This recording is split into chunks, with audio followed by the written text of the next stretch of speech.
The title of this episode is Like Visions and Omens and All That Jazz. Believe it or not, eventually that will make sense, in a manner of speaking. We're at a small airport where Sam and Honey are staking someone out, I guess.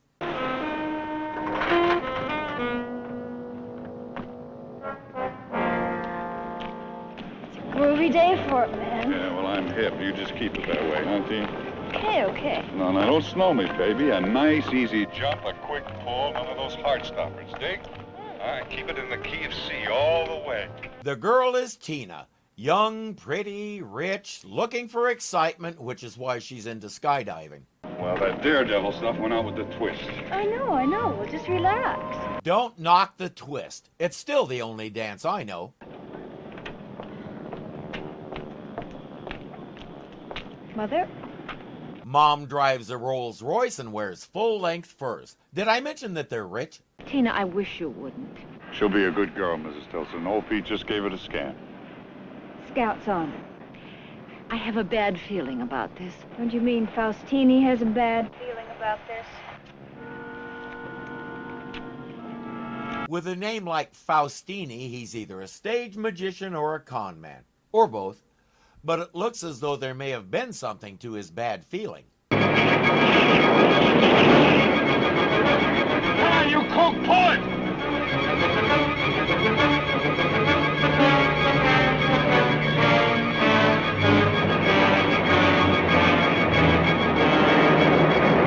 She'll get it unstuck in time to open the chute and land alive, if not exactly safely. She's way off course, and Sam and Honey will get to her first. What happened up there? You were right. What? I have reason to be scared. Real scared. This isn't her first near miss. Stuff like this has been happening to her a lot, which is why Honey was hired to keep an eye on her.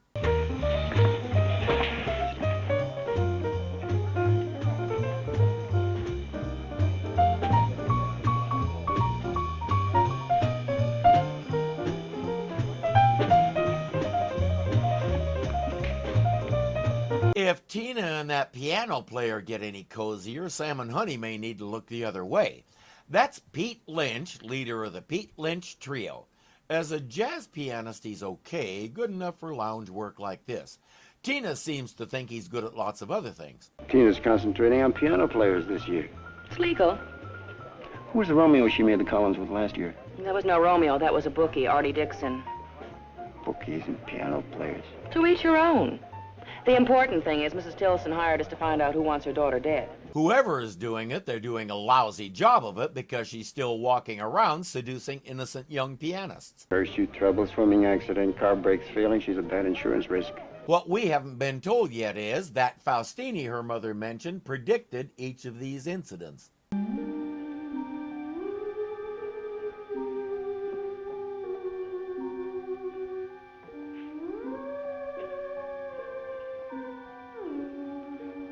Silence, not a word. You must be patient. My fingers are very itchy today. Oh cosmos, oh universe, why such trouble and darkness for one so young? I am the terror that flaps in the night. What? I couldn't use a Batman clip because his cape doesn't have the scalloping on the bottom. It's not over, is it? The black clouds will not lift. I don't know if I can take much more. The clouds will lift, madame. That I predict. He just can't tell her when. But she's right, it's not over yet. When I see Nehemiah Persoff, I automatically think this guy, Dr. Mitchell Traven from Twins. He was born in Jerusalem when it was still a British protectorate, which is to say colony, but his family moved to the United States when he was 10. He trained as an electrician, but got into acting through some local theater groups that caught his interest. The rest, as they say, is history. He had an amazing career, and when he finally had to slow down, he turned to painting. As of this filming, he's coming up on his 102nd birthday and still going. I guess the cosmos must really appreciate Faustini's showmanship. Cosmos, oh universe, what? You had no right at all, absolutely none. You never mentioned to Mrs. Tilson, not once. Why? Because he had nothing to do with it, that's why. If you're so sure of that, then you don't need Honey and Sam. They'll collect their fee and go now. Really? What did you tell him about Tina? I didn't tell him anything about Tina. He was the one who told me when danger was present, and he's been right every time. Maybe he's doing a little more than just predicting. Don't you think I've thought about that? The things that have happened to this girl are impossible. The pool and the car and now the plane, and he's never been near her.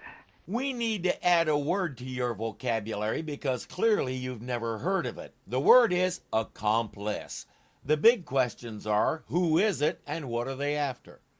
Honey knows a booking agent in town who might be able to give her some info on Faustini.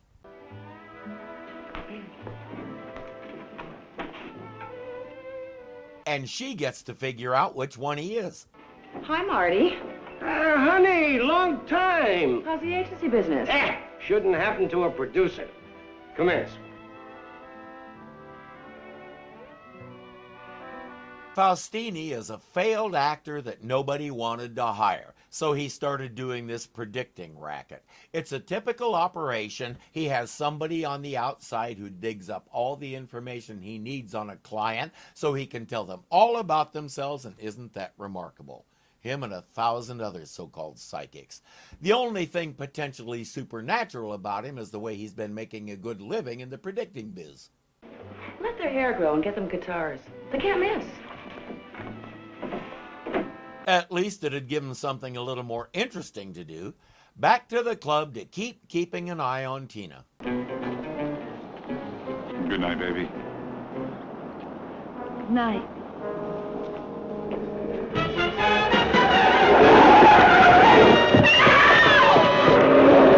Guess it's a good thing they did. Even better, Honey got the license plate. Next day, she tracks it down.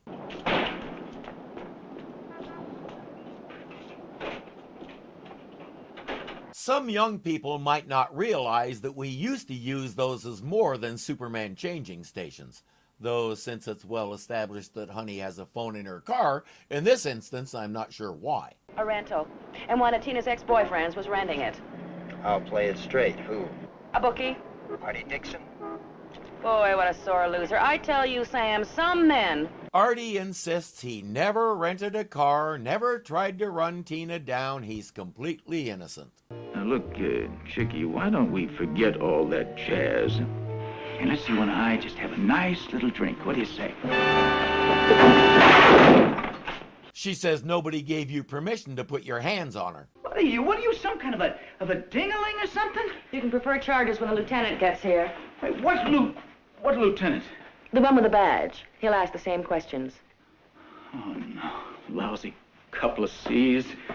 He comes clean. He just got out of jail, was flat broke, and somebody offered him $200 to drive a car and scare Tina, not kill her. The goal was terror, not murder, and it was just a job. He couldn't care less about Tina. Once she dumped him, he wrote her off and moved on.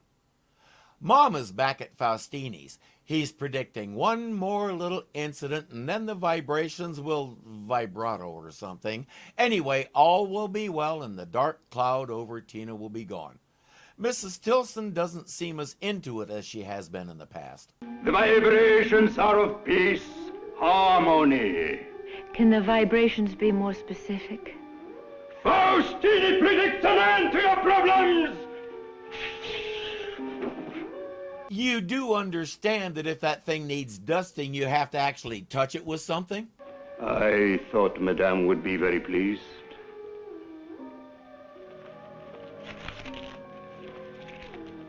Oh, no. Madame is always so generous, it is not necessary. But still, if you insist.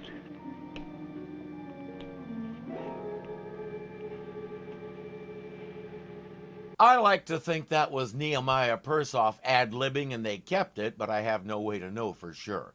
I don't know what it was supposed to signify, if anything, but no way could I not show it.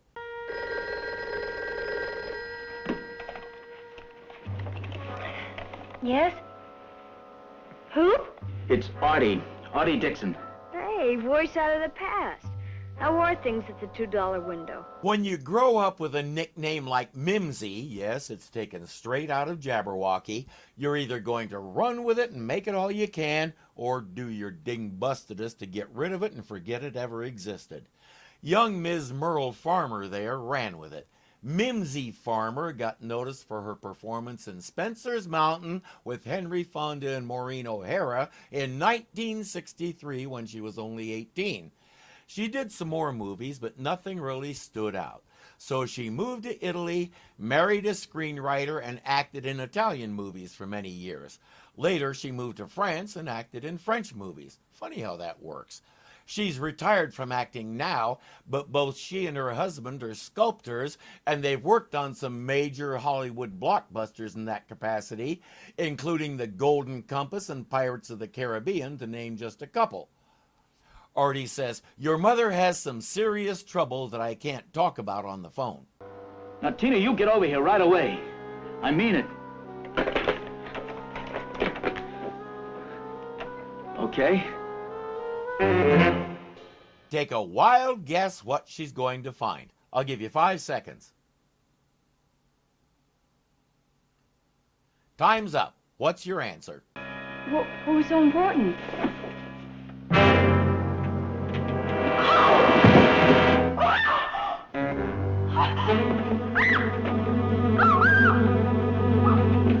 If you guessed that she'll find Artie dead, give yourself 10 points. We watched the mystery man take her glove off, put her fingerprints all over the gun, then take the gun and leave. Police report said no murder weapon was found. The landlady saw a girl leave Dix's room just before she called the police. Around 20, very attractive. Very Tina Tilson. And she drove away in a red convertible. Tina drives one. Very Tina Tilson. It's the payoff to the whole scheme, Sam. She can't reach Mrs. Tilson, so she's going to go visit Faustini. She wants Sam to see if Tina is at the club or if Pete Lynch knows where she is.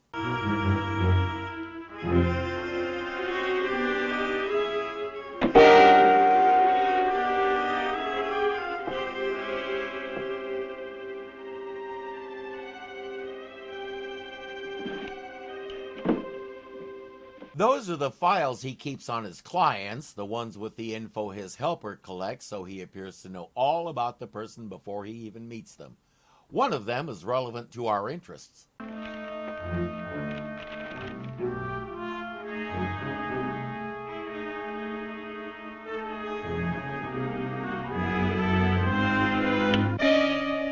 Miss West, I predict a very unhappy future for you.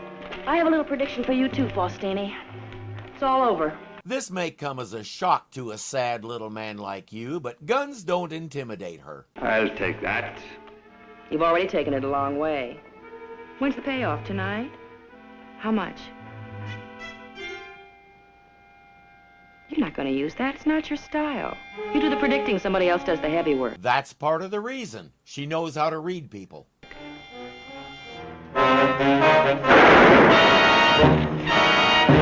Looks like she read Faustini a lot more accurately than Faustini read his accomplice. I think that Cosmos is telling you you should have gotten an honest job. How much, Mrs. Tilson? 300,000? $500,000? Oh, go away, please. What's worth that kind of money? What are you buying? I'm buying a gun, Tina's gun. The gun that killed Artie Dixon. And there it is, this whole elaborate scheme. The near misses designed to make Tina think someone's trying to kill her, kill Artie, put her fingerprints on the gun, and blackmail her mother for the equivalent of about $2.5 million today. Mrs. Tilson doesn't know what else to do. Now, she has no guarantee they'll give her the real gun once she pays them, but she's up against the wall. This is her daughter's life. Honey says, fine, if you're determined to go through with it, you've got the money together. But I'm making the drop. Try and argue with me. The double cross. Faustini's dead, and now his partner gets to keep it all. Partner? Well, who is he? Who else? We've only met one other guy, and we already know the rules say it cannot be a stranger. But he'll get spooked if he sees Honey's cars, so that means she has to drive Mrs. Tilson's rolls. Tough job, but somebody's got to do it.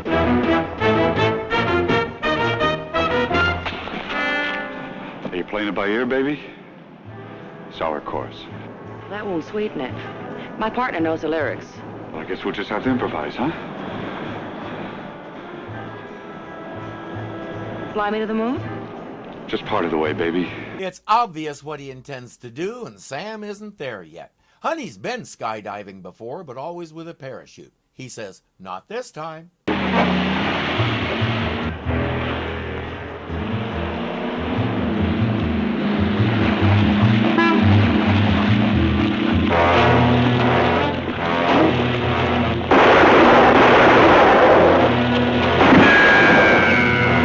Move the van over and park it in front of the plane so he can't go anywhere.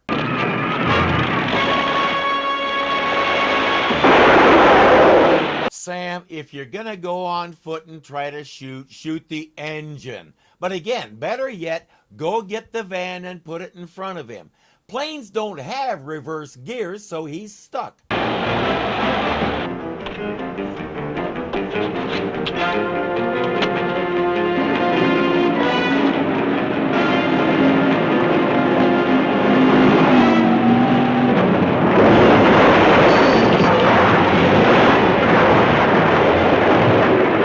You know what? It's silly, but it's fun to watch.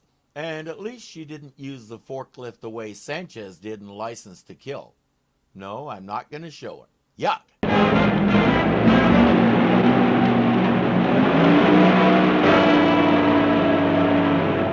You know, if you go like this, you can probably get out of that thing. All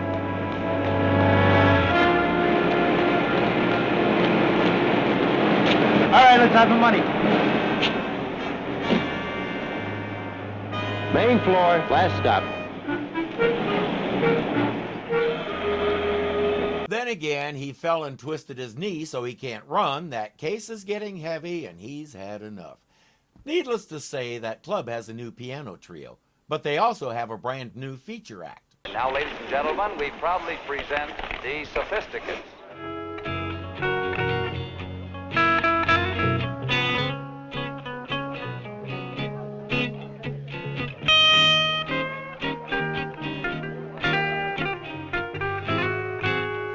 I'm willing to bet you forgot all about them. Guess what? The first time I watched this, so did I, which is why it made me laugh out loud.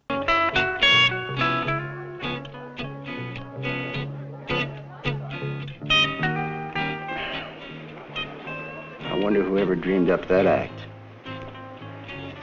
You wouldn't believe it, Sam. I'm not so sure about that. He's worked with you long enough that I have a feeling he'd believe a lot of things.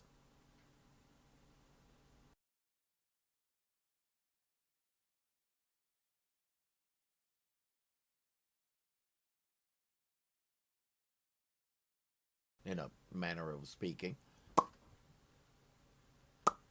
Great story. Tina seems to think he's good at lots of other things. Bleh, good grief. Boy, I felt that deteriorating. He trained as an electrician, but slow down. I like to think that was... I like to think my voice works. Or do your ding-bustedest to get rid of it and... Slow down! Married a screenwriter and acted in Italian movie. Flippity flu! Take a wild guess what she's going to find when she gets to his... Dry. I'm willing to bake... One word at a time.